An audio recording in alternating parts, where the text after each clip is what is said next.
ជាដំបូងខ្ញុំសូមគោរពជំរាបសួរលោកគ្រូក៏ដូចជាមិត្តភ័ក្តិទាំងអស់គ្នាពួកយើងគឺជាក្រុមទី4នៃឋានៈអគ្គិសនី Department Control and Automation System ហើយនៅក្នុងវីដេអូមួយហ្នឹងគឺពួកយើងចង់បង្ហាញអ្នកគ្នាទៅនឹងរបៀប sensor មួយហ្នឹងហើយនៅក្នុងក្រុមរបស់ពួកយើងគឺមានសមាជិកចំនួន3នាក់ដែលក្នុងនោះមានដូចជាខ្ញុំបាទឈ្មោះកាសិនសំណាងនិងមិត្តរួមក្រុមរបស់ខ្ញុំទាំងពីរនេះទៀតដែលមានឈ្មោះថាហយសុផានីននិងងឹមហុងហ៊ីហើយនៅក្នុងវីដេអូរបស់ពួកយើងនេះពួកយើងនឹងបង្ហាញអ្នកនរគ្នានៅចំណុច4សំខាន់ៗដែលក្នុងនោះមានដូចជាទី1គោលបំណងទី2គ្រឿងនិងឧបករណ៍ accessory 3ការដំឡើងនិង4ដំណើរការនៃការធ្វើតេស្តចំណុចទី1គោលបំណងចំពោះគោលបំណងរបស់ពួកយើងក្នុងការអនុវត្តនិងការធ្វើវីដេអូមួយនេះគឺដើម្បីឲ្យយល់ដឹងអំពីដំណើរការនៃការធ្វើការរបស់ sensor ដើម្បីឲ្យដឹងអំពីរបៀបដំឡើង sensor ដើម្បីឲ្យយល់អំពី sequence ក៏ដូចជាឲ្យយល់ដឹងអំពីលក្ខខណ្ឌរបស់ sensor ជាដើម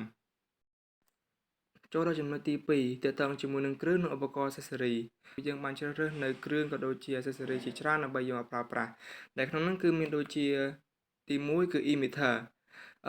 emitter គឺជាផ្នែកមួយរបស់ Strobe sensor ដែលយើងអាចចំណាំបានថាវាមានខ្សែ2គឺខ្សែ blue និងខ្សែ brown ដែល blue តាំងដោយ pole dot និង brown គឺតាំងដោយ pole box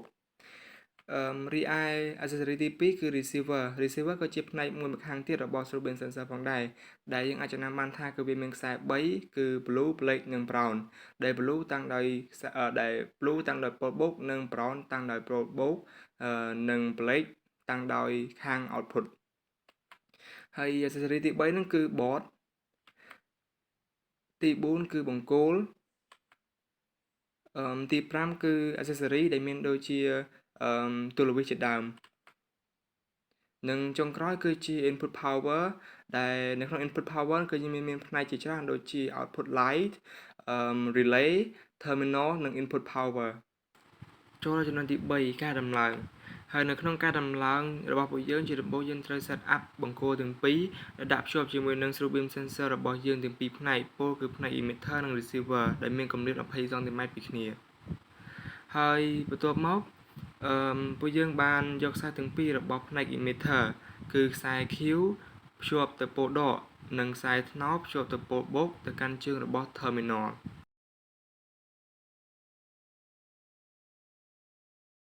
បន្ទាប់មកគឺយើងធ្វើនៅផ្នែក receiver ម្ដងពោលគឺពួកយើងបានភ្ជាប់ខ្សែទាំង3របស់ receiver ទៅកាន់ terminal ដដែលដោយខ្សែ Q ភ្ជាប់ទៅកាន់ pole dot ខ្សែថ្នោតទៅកាន់ pole box និងខ្សែខ្មៅភ្ជាប់ទៅកាន់ output ជាការស្រេច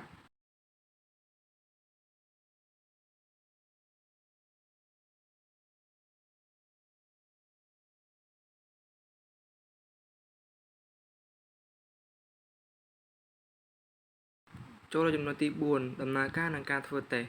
ចំពោះដំណើរការរបស់ពួកយើងគឺពួកយើងបែងចែកជា2គឺដំណើរការ dark on និងដំណើរការ light on ចំពោះដំណើរការ dark on គឺជាដំណើរការមួយដែល output ធ្វើការនៅពេលដែលមានអ្វីឆ្លងកាត់ Strobe sensor ដូចនៅក្នុងវីដេអូគឺពួកយើងមាន object 2 object ទី1គឺជាកាតនៅពេលដែលយើងដាក់កាតនៅខណ្ឌជាមួយនឹង sensor ទាំងពីរគឺធ្វើឲ្យ output យើងដំណើរការអំពូលភ្លឺហើយ object ទី2គឺដូចគ្នានៅពេលដែលយើងដាក់បាំងរវាង sensor ទាំងពីរគឺធ្វើឲ្យ output អំពូលរបស់យើងគឺដំណើរការ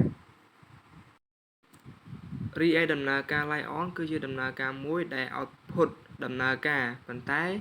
វានឹងផ្ដាច់ដំណើរការប្រសិនបើមាន object អ្វីមួយឆ្លងកាត់ sensor ដូចនៅក្នុងវីដេអូដើម្បីបានដំណើរការ light on គឺយើងត្រូវយក accessory របស់យើងមូលទៅកាន់ clip របស់ផ្នែក receiver បដូរទៅដំណើរការ light on វិញនោះជាការស្រេច